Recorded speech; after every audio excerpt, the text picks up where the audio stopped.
प्यारा बारो बाजी गुलबानू जी तरफा तवा सबनी के बलिकार तवा बुधी रहा आयो दिलचस्प अखाणियों। अचो त अजी अखाणी बुधू ऐं लुत्फ अंदोज़ थियूं। बर्फ में रस्तो डेनी किरी पियो। ॾाढी बावर्ची खाने वारी घड़ी न ॾिठो। डेनी के अञा ताईं घर अची वञण घुर्जे हा। हू ख़ामोशी सां दुआ करे रही हुई जॾहिं उनीता ऐं हुन जो पियो जबल ते डेनी के ॻोल्हण लाइ चढ़ी रहिया हुआ। डेनी छा तू असां के ॿुधी सघीं थो? बाबा जरूर लूकस कुछ कयो हूंदो।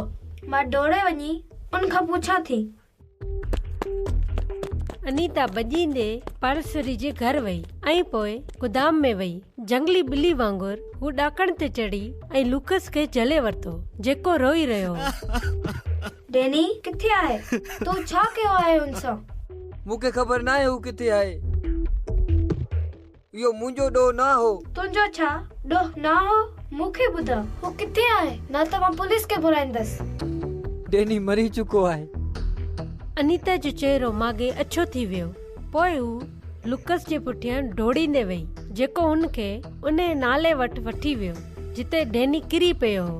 हुन जो पियो रस्सी जी मदद सां हुन सोड़ी नाली में लथो ऐं डेनी उनखे पत्थर ते लेटियल मिलियो। हुन जी टंग तमामु बुरी तरह सां टुटी वई हुई। डेनी जिंदा आहे। हू मागे हेठि न किरियो आहे। ही पाणी में न बुॾियो आहे। अनीता पंहिंजे पीउ खे उन सोड़ी नाली मां डेनी सां गॾु ॿाहिरि ईंदे ॾिठो पर उन ॿिली जे बच्चे खे बचाए वरितो। ख़ुदा डेनी जी ज़िंदगी बचाए वरिती पर अस्पताल में संदसि चङी तरह संभाल करण जे करे हू सिर्फ़ लठ जी मदद सां हली सघंदो हो। लूकस ॾोहारी आहे। छा अनीता सही हुई? हू लूकस सां नफ़रत कंदी हुई ऐं हू वधीक खां वधीक उदास थी वई। संदसि दिलि में का बि जाइ न हुई उन्हनि ॻाल्हियुनि लाइ जेके संदसि पीउ राति जो बाइबल मां पढ़ी ॿुधाईंदो हो। हुनखे उन ॻाल्हि में का बि दिलचस्पी न हुई त यसु सभिनी सां मोहबत कंदो आहे ऐं असांखे असांजी हसद लाइ माफ़ न, हू त बदिलो वठणु चाहींदी हुई।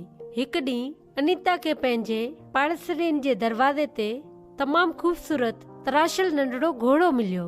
हू उन जी गिची जी वारनि ऐं खुरनि जी तमामु घणी तारीफ़ कई। इहो तमामु ज़बरदस्त बणायल हो। मुंहिंजो ख्याल न आहे त लूकस हुन लाइक़ आहे।